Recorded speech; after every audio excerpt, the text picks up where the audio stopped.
Namami Bhagavatpadam Shankaram Lokashankaram Shankaram Shankaracharyam Keshavam Badarayanam Sutra Bhashyakratav Vande Bhagavantau Punah Punaha Ishvaro Gururatmeti Murti Bheda Vibhagine Vyomavat Vyapta Dehaye Dakshinamurtaye Namaha Om Namah Pranavarthaye Shuddha-jnanaikamurtaye Nirmalaya Prashantaye Dakshinamurtaye Namaha. Om Sahana Bhavatu Sahana Bhunaktu Saha Viryam Karavavahai Tejasvinavaditamastu ma vidvishavahai. Om Shanti Shanti Shanti. Apyayantu mamangani Apyayamangani Vak Pranachakshuhu Vakpranachakshuhu Shrotramato Balamindriyani cha sarvani Shrotramato balamindriyani sarvani Sarvam Brahma Upanishadam Sarvam Brahma Upanishadam Aham Brahma Nirakuryam Maham Brahma Nirakuryam Ma Brahma Nirakarut Mama Brahma Nirakarot Anirakaranam astu anirakaranam me astu Anirakaranam me astu Tadatmani nirateya upanishatsu dharmaha Tadatmani nirateya upanishatsu dharmaha Te mai santu Te mai Mani santu santu Om Shanti Shanti Shanti Shanti Shanti.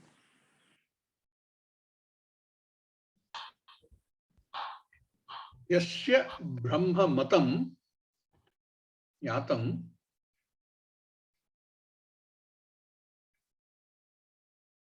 he doesn't know. What a statement to make. Yasya Brahma Matam, for whom Brahman is known as an object of this Jagat, as an object of knowledge, whether inside or outside.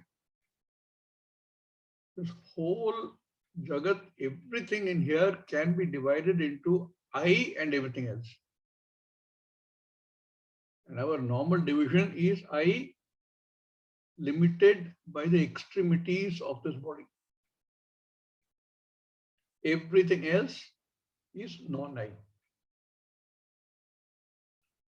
Whether we look at Brahman as anything contained in this body or external to this body, such a knowledge immediately indicates a lack of understanding of Brahman. Yasya Brahma Matam Tasya Amatam.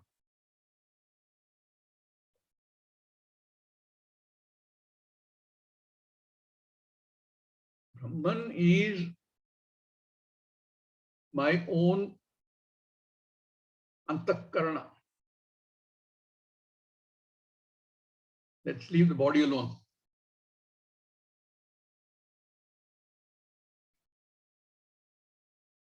Is as much a wrong understanding as to say Brahman is that Murti in the temple. Brahman is the tree. Brahman is the river. And yet, our cultures and every ancient culture prays to these, worships these. Brahman is none of these. Brahman cannot be an object. The confusion is because everything is Brahman, the ultimate. You cannot separate them. Try separating them. How do you separate them? Everything which can be classed as an object depends on its very existence, depends on Brahman, on something else for its very existence. That without that awareness, Chaitanyam, and the object doesn't exist, cannot exist. It is like our famous snake. Without the rope, there is no snake. Without the adhishthanam, there is no snake.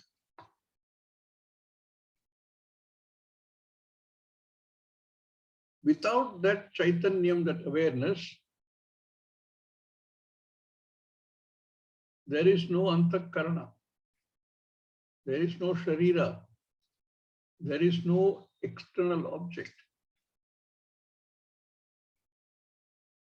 So how are you going to separate? Nor can that awareness, being awareness,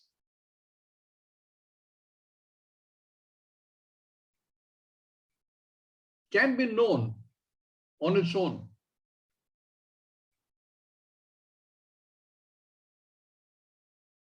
It needs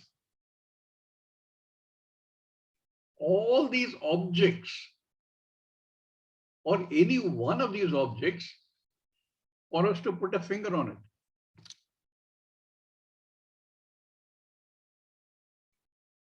it. There is no way you can separate it. Nothing exists without Chaitanyam,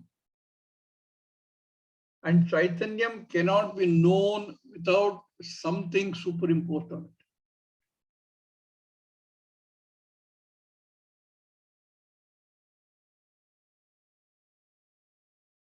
If you take insentient objects, a rock is, easiness is established. The river is, fire is, tree is, easiness is established. They are all stula. And the very existence of the stula establishes easiness, satyam. Then what is the difference between that and I? This body, mind, sense complex. Not only can we establish easiness, we can also establish awareness, Chaitanya.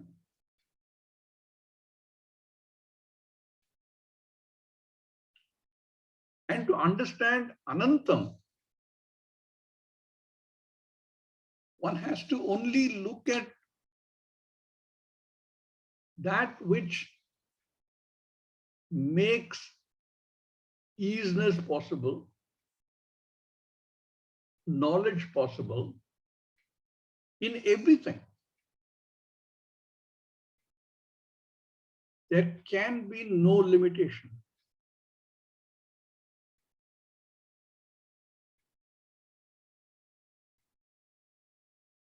I don't know about other cultures, the Mayans, the Incas, when they prayed to an Ishvara in some form.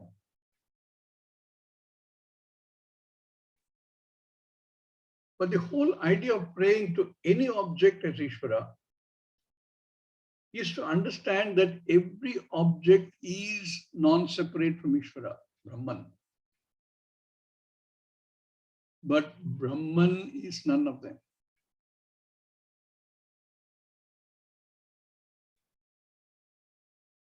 Brahman has to be viewed only as the adhishthanam for everything.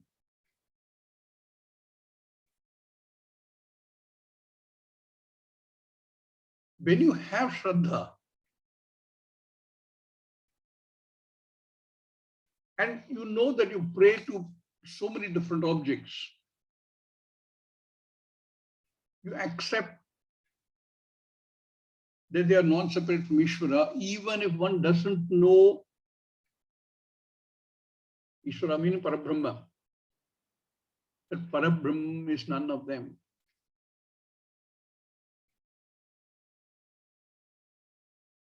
And when somebody comes from outside the system, comes and looks at it and says, what is this fellow praying to? Inanimate objects. You won't understand. Because he doesn't have the Shraddha. And if he has the physical power or any other kind of power, he will try and thwart him. Look at history, that's what's happened everywhere. The difference is just the lack of Shraddha.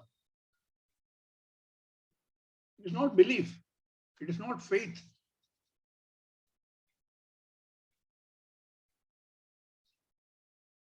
Simply clarity.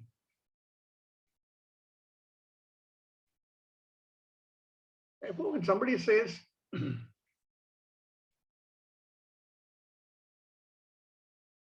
Brahmosmi, he may not understand that Brahman is not this I that I think I is.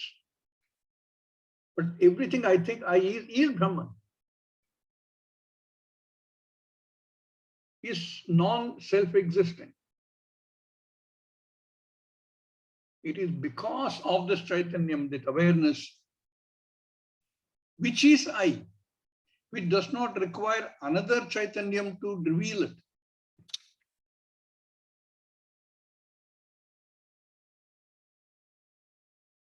Which does not require an adhishthanam, which is the drik of every drishya. Shrotrasya shrotram, chakshusya chakshuhu.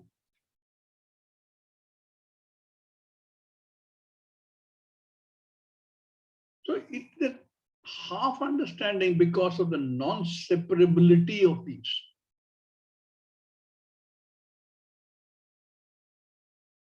Same thing if it is external.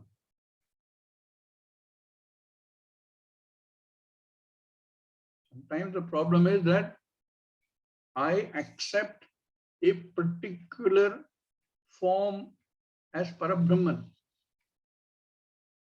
And if I accept that form as Parabrahman, there can be no other form of Parabrahman. There's only one. When I don't understand that there's just one manifestation that I take as Parabrahman, because everything is Parabrahman. Brahman is none of them because Parabrahman is I. And then you get into quarrels and clashes because there can only be one God. And I have assigned that to my God.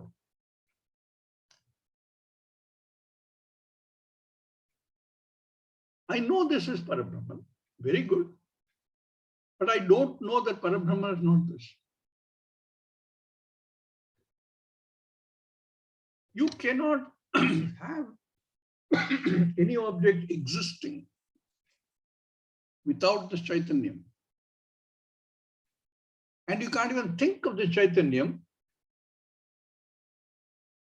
without something being superimposed on it, without giving it some form, some thought. Therefore, he says, Yasya Brahma Matam. For whom Brahman is known, tasya amatam. You cannot say, I know Brahman. I is I. How can you say, I know Brahman?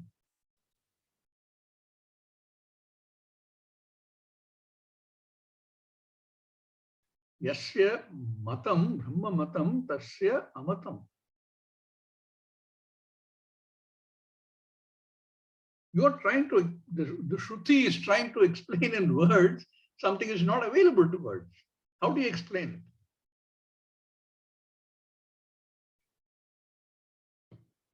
You have to use certain methodology. That's why he said, this is the only way you know how to teach, if you remember the previous verse. Because that is how we were taught. Urvesham Vyacha Chakshire. There is no other way of teaching. Any other way of teaching will make it an object. And we are so strongly inclined to this subject-object differentiation that even when we are trying to understand the subject, we are thinking of the object. And we're trying to separate them.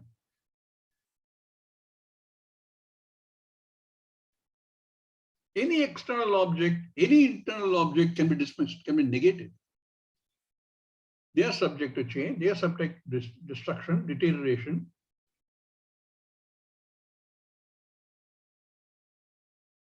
The only one that cannot be negated is Chaitanya. Shastra does not make an effort to say I exist, show the existence of Brahman. Shastra makes no effort to do that. That cannot be negated. Therefore, Shastra uses such words which can then be interpreted only one way.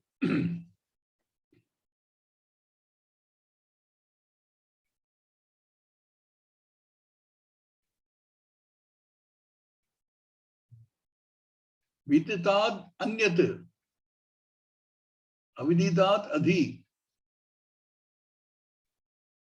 It is not a subject or an object for knowing.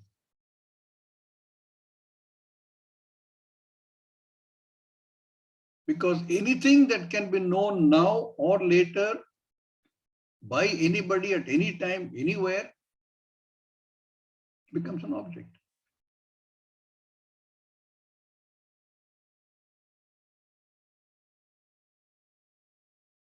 Shastra is only trying to make us understand using the words which themselves are insufficient. Understand the nature of Brahman I.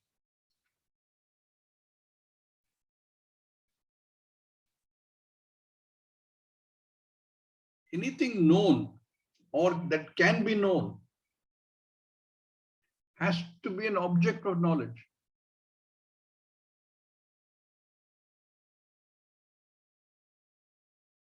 Pot knowledge, computer knowledge, clock knowledge, wall knowledge, room knowledge,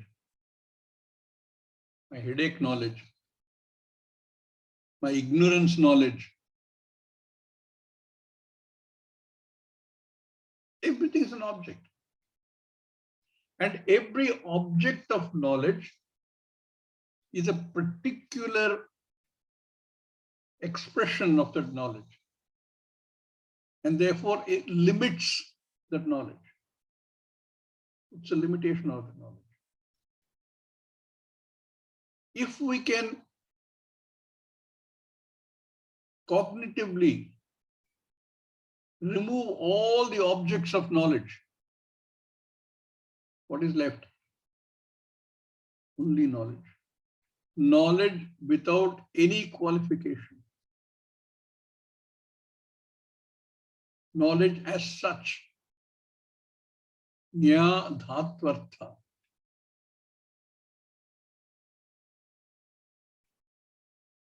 That is the only common thing across all this, including knowledge of ignorance.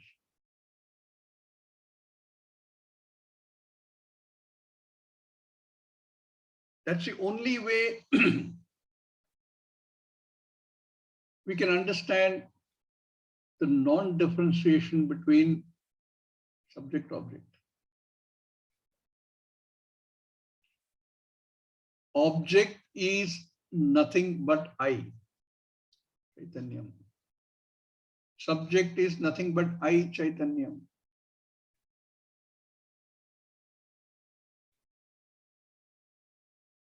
Chaitanyam is neither the subject nor the object.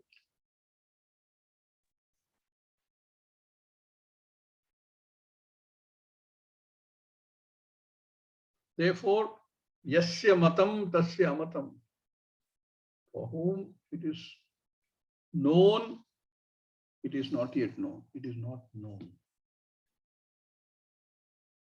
Yasya amatam vedasaha.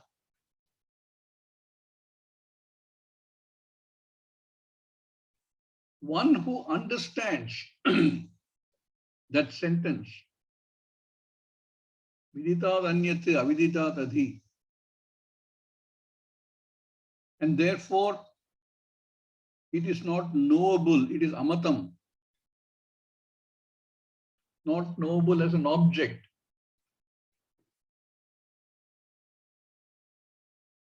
If he knows it is not available as an object, what does he know then?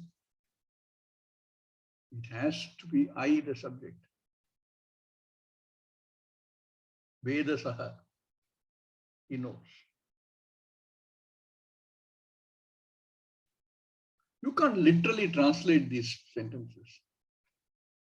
It can be extremely confusing if we just literally translate and try to understand.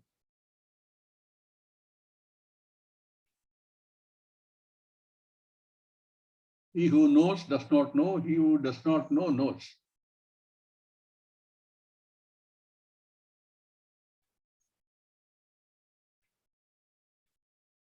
Every sentence in these 3 4 mantras that we've been reading has to be correctly understood.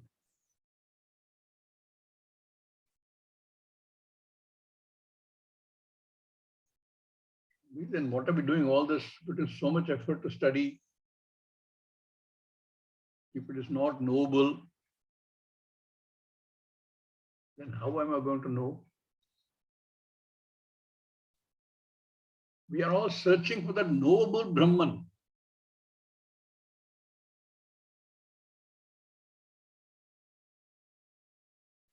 It is not the knowable brahman. It is the brahman which is already there, unknown. It is not a brahman which is paroksha, elsewhere, not accessible to objects, to perception because it is not here.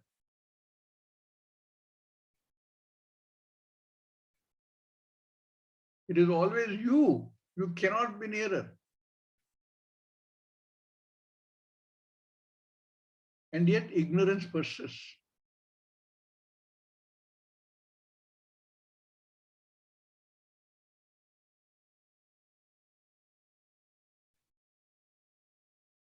It is like the 10th man. That's why the 10th man story is so beautiful. All is there.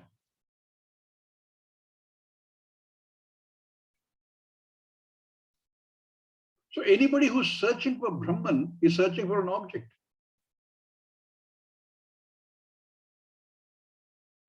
Should I stop searching? You can, but Brahman will continue to be an object for you. So when can I know Brahman? Swami G, I've attended classes for 3 years. How long will it take? When will I know Brahman? That question is itself inappropriate. When you think of a time prior to which it was unknown, after which it is known, it is like any other object.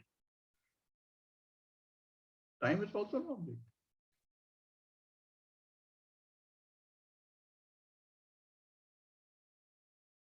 when you say that a person did not know Brahman till this point, time T1, then he knew Brahman, what happened? What is the change that took place? If I say I don't know what a hockey puck is, and then somebody takes me to a hockey game, ice hockey game, and shows me the little 4-inch diameter disc and says, this is the puck and this is what they do with it. Use it like a ball. No, at that point, I knew puck. Before that, I didn't know. A vritti took place.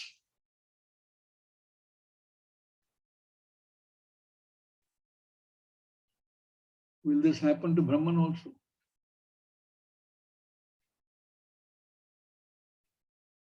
There is no time when Brahman was unknown. You are Brahman. There is no time when Brahman was away from you.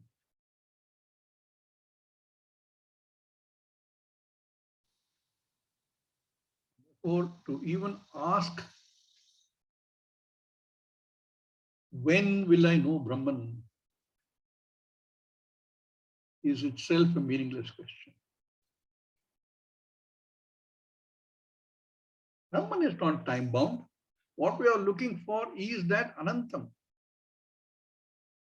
Desha Kala Aparichinna Vastu. How can you say, give it a time and say, at this time, I will know Brahman? I keep sitting under an apple tree hoping that the apple will fall on my head. I will know Brahman.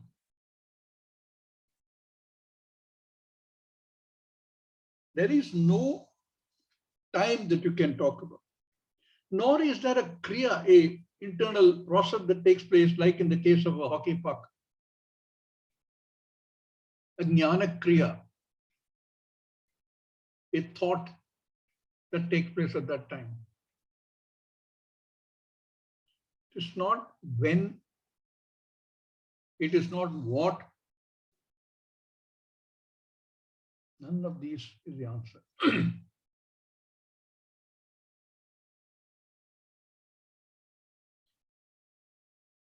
The Purva Pakshi will question, in fact, in the Bhashyam, there's a lot of discussion on this.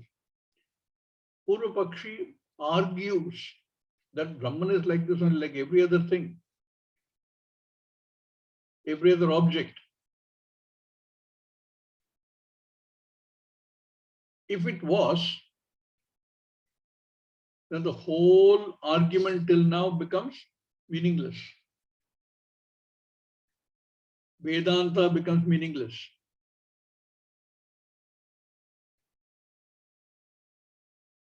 If it was something other than I, that everybody knows. Even a person illiterate who's never been to a Vedanta class in his life will tell you God is different from me. I'm not God.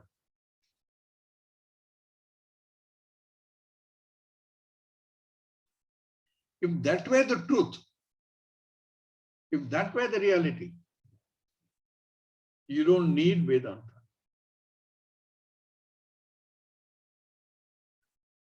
We need Vedanta only because there is a flaw there.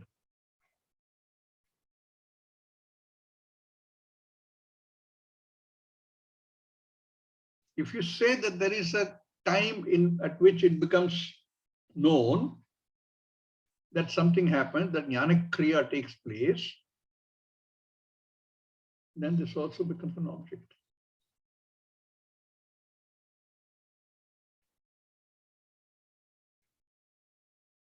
But with reference to what we're trying to learn, the nature of I, Chaitanyam, awareness, Brahman,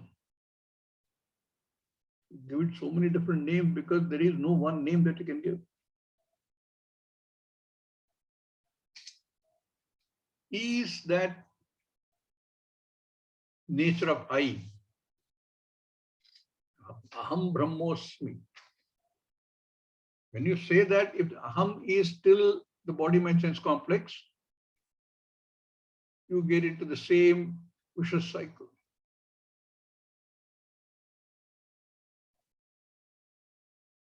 Okay, if consciousness, awareness is not bound by time,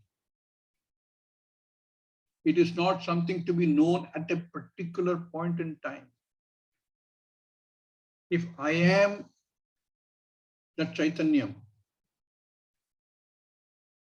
then can I say this computer awareness, that clock awareness, my body awareness, your body awareness, so many awarenesses are there.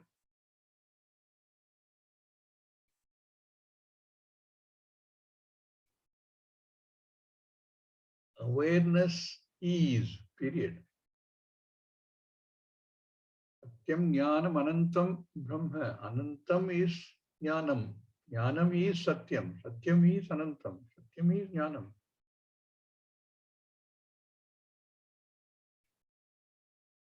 How many space are there? I don't know if we have an expression like space R. Can't have an expression like space R. Only one space. The space within this ghata, space within the room, space within, are they different? There is no difference. Space itself is another object. It is not just kala anavachinna, but also desha anavachinna, vastu anavachinna. We understand Brahman only by understanding these limitations or imposed limitations. Because to know Brahman in its reality is not easy because it is not available for our senses and we are so dependent on the senses. Now, you know why we have so many forms of Ishvara to pray to. We need that form. But we need that form to take us to the next level of saying, I understand the formless.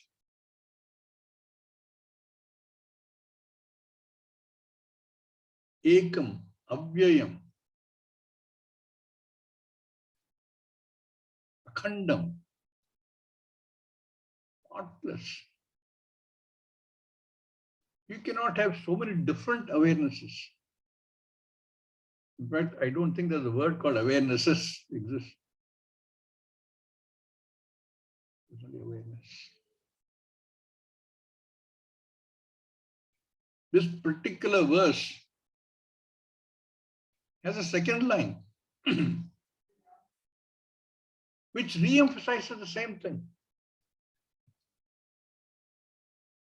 Yasya matam tasya amatam. Yasya amatam. He knows. Vedasaha. But there's a second line to this.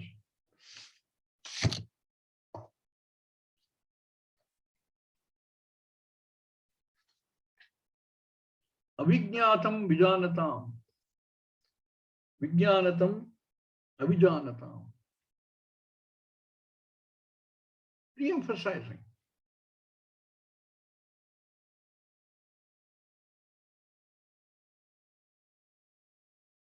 Avijñātam vijānatam. That which is not available to be known. Person who recognizes Brahman as that which is not available to be known, because we already said it's not known, nor is it unknown. Such a person is a wise person. Such a person is already seen that it cannot be an object. Therefore, it is only I, Chaitanya. And he who says, I knew,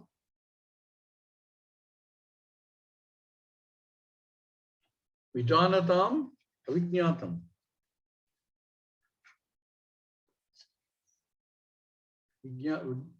Vijnatam avijanatam. One who knows Brahman doesn't know. That is why you cannot ask anybody a point blank question. You've been studying for so many years, Swami G, and we see your life as one of what looks like a jnani.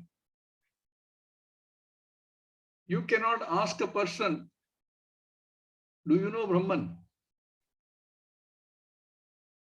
Nor can you ask a person, when did you know Brahman? You cannot answer that question. That is why our very clever student here answered in that very complex manner.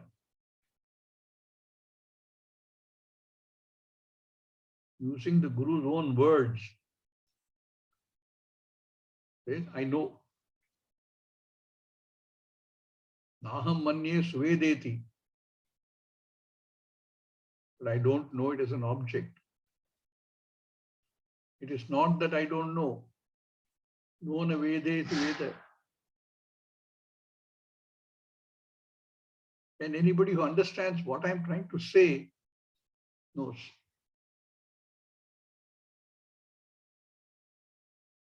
If it is like this, the whole exercise of studying Vedanta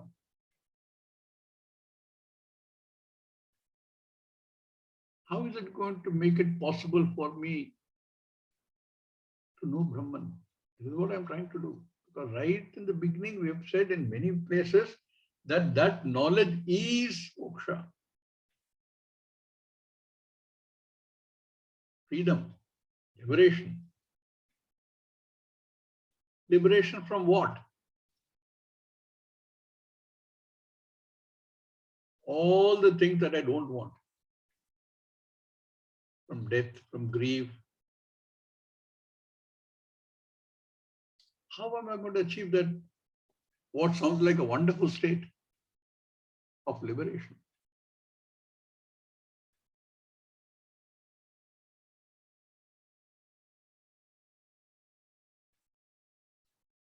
Shrotrasya shrotram chakshusha chakshuhu does not mean there is another ear behind the ear or the eye behind another eye.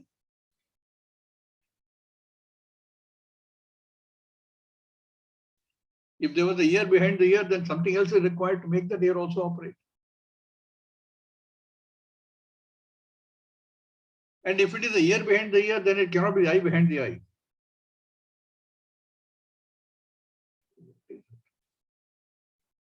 How do I know this?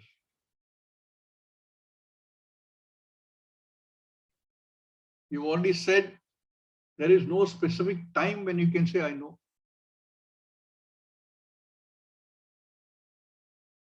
Before this, I didn't know. Now I know. How do we know? So, Upanishad, having built this up, takes us to the next level of thinking, says, Bodham Bodham Pat Prati.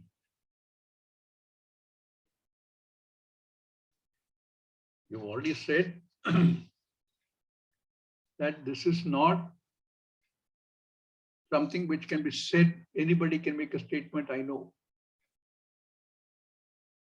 The statement, I know, immediately brings in object. Because there has to be an object of knowledge. Prameya. Pratibhudam viditam matam. It is right there because it is you. Bodham bodham pratividitam.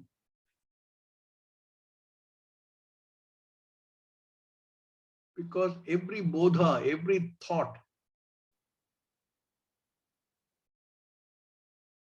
you cannot easily separate the thought from the object of thought. The object of knowledge.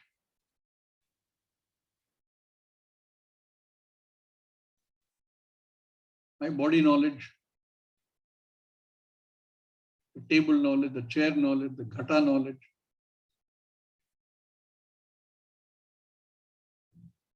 Each object, because you attach it to this, brings its own limitation. If in every thought, in every knowledge, I can see that which makes it possible. Bodham, bodham prati.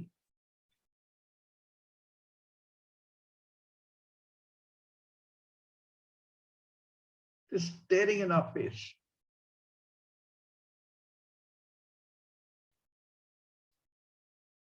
That is awareness. Nothing can exist without that.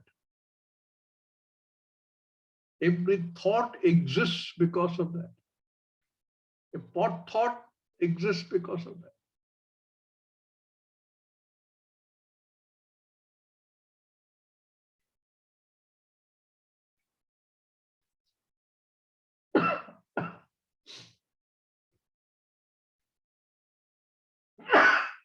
Coming down.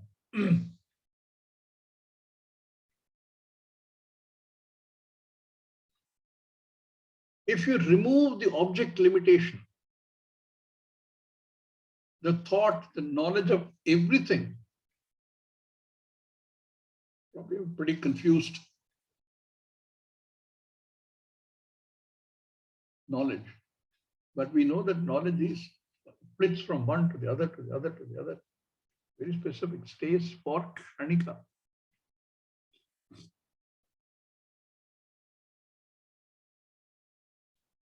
So is Brahman Kshanika or is Brahman Shunya? This is how some philosophers develop the knowledge of Brahman.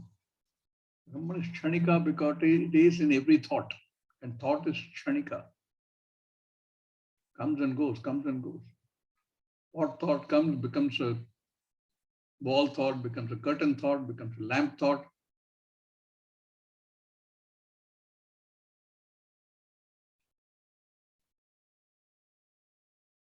Either Shunya doesn't exist at all.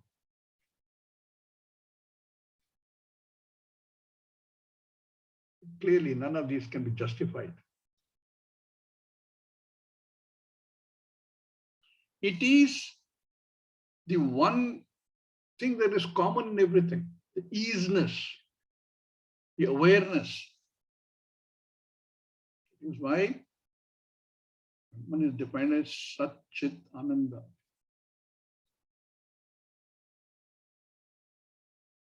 Unfortunately, we still use words.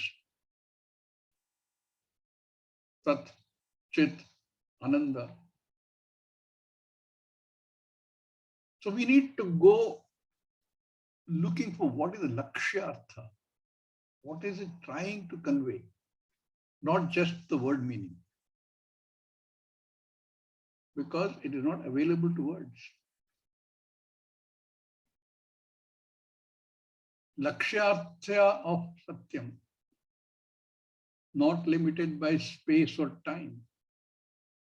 Which is the same definition for Jnanam, Anantam, not limited.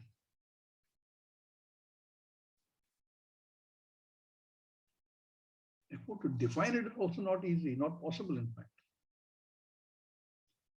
In every bodha, if I can see the nature of Brahman, that bodha itself cannot exist without which. Thought itself cannot exist without which. If we have some philosophies which says the best way to learn Brahman, know Brahman, is to clear your mind of all thoughts. How can you clear your mind of all thoughts? Not possible. And if you clear your mind of all thoughts, how are you going to know Brahman? Brahman is not an idea. Brahman is not intuition. Brahman is not an experience. You cannot say, I have to experience Brahman. Swami Ji, all these years I have been listening to classes, I know the theoretical knowledge, now I have to experience Brahman.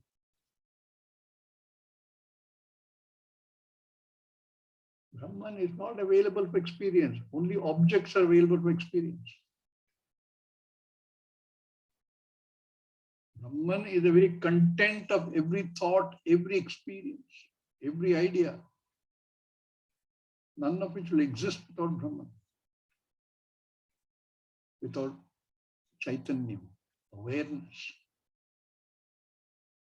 which itself does not require another Chaitanyam to reveal itself.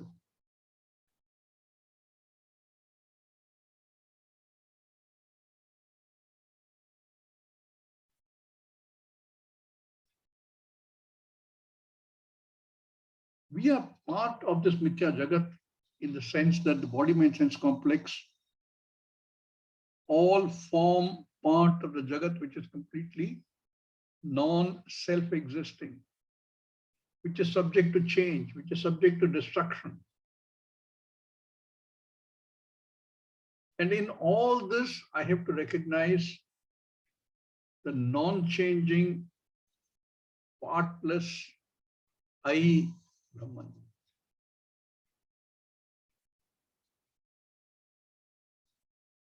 I do not therefore throw away the Jagat, including my body, including the pain that the body goes through, including the pleasure that the body goes through. But in all of these, I see Brahman. In every experience, I recognize Brahman.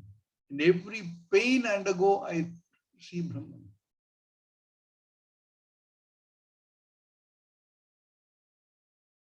In every knowledge, I understand Brahman. In every ignorance, I understand Brahman. Bodham, bodham prati. Pratibodha vidhitam. Is known, is discerned in every bodha, in every cognition, in every thought, as the very content. The content of a pot thought is not the pot.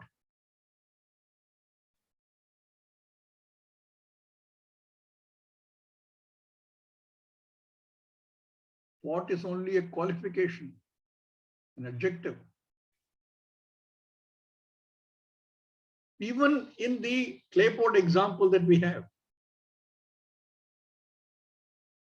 we say it's a clay pot, as if clay is an adjective to pot. Should we not be calling it potty clay, liddy clay? It's still clay only. In every bodha, every cognition,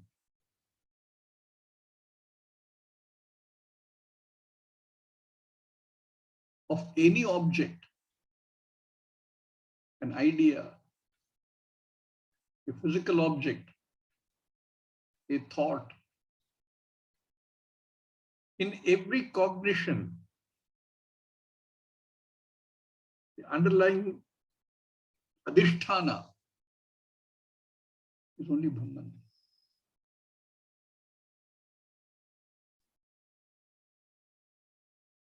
So while we think of the object as one that qualifies Brahman, like our pot, which seems to qualify clay, which seems to qualify pot,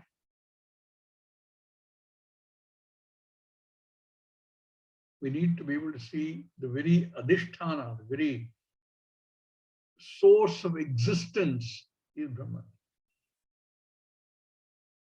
Pratibodham viditam matam. And for one who has understood this, amurtatvam hi vindate, amurtatvam hi labhate. Amurtatvam, liberation from what? From everything undesirable. mrityu. It is not that you found an elixir. Wrongly, people are searching for an elixir to get rid of mrityu. You're not going to get rid of mrityu by any form of external substance.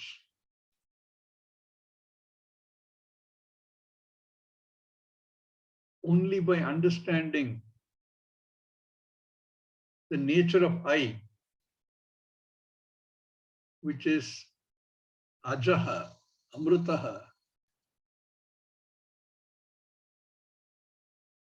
will I gain this amrutatvam.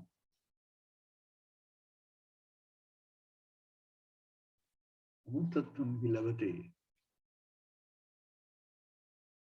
To gain this amrutatvam, he says, only one has to recognize in every cognition the nature of Chaitanyam, Brahman, I. And to do that, Atmana Vindate Viryam.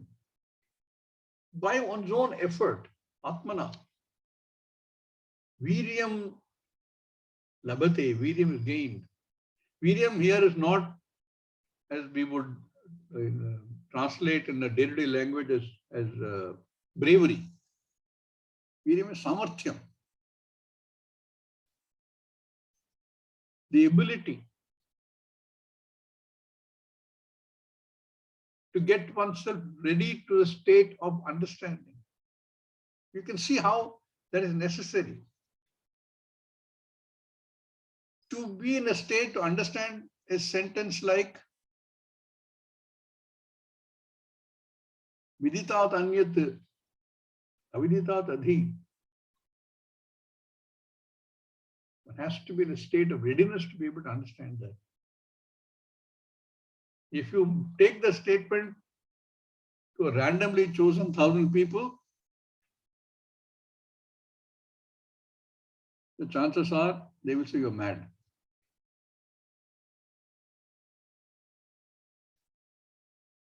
Atmana Vindate Viryam.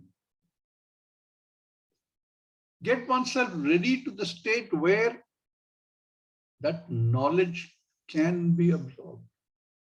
How? By removing all the layers of ajnana piled over many generations into our system. Janma after janma after janma after janma, we have built this layers of ajnana. Only when that is removed, it becomes obvious. Atmana vindate viryam, vidyaya vindate amritam. That amritam can be gained only through a mental cognition, separation, that there is everything which is non-I, all of which are sustained by I, Chaitanyam, Brahman. All of which are non-self-existing, and therefore all of which are non-separate from I. That I, they are all dependent on I. I am not dependent on anything. Big difference from the I that I know I am, or I think I am.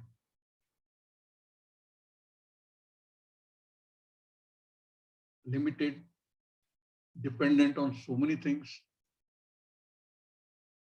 All of them fall into non-I category.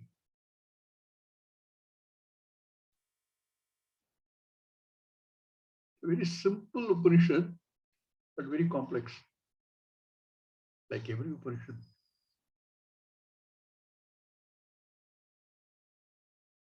Atmana Vindate Viryam, Vidyaya Vindate Amritam. One gains Amritam only through this jnanam. What is the jnanam? Pratibodha viditam matam.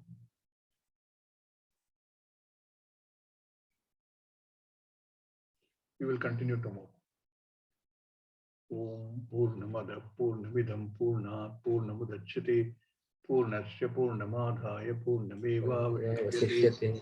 Om Om Shanti Shanti Shanti Shanti.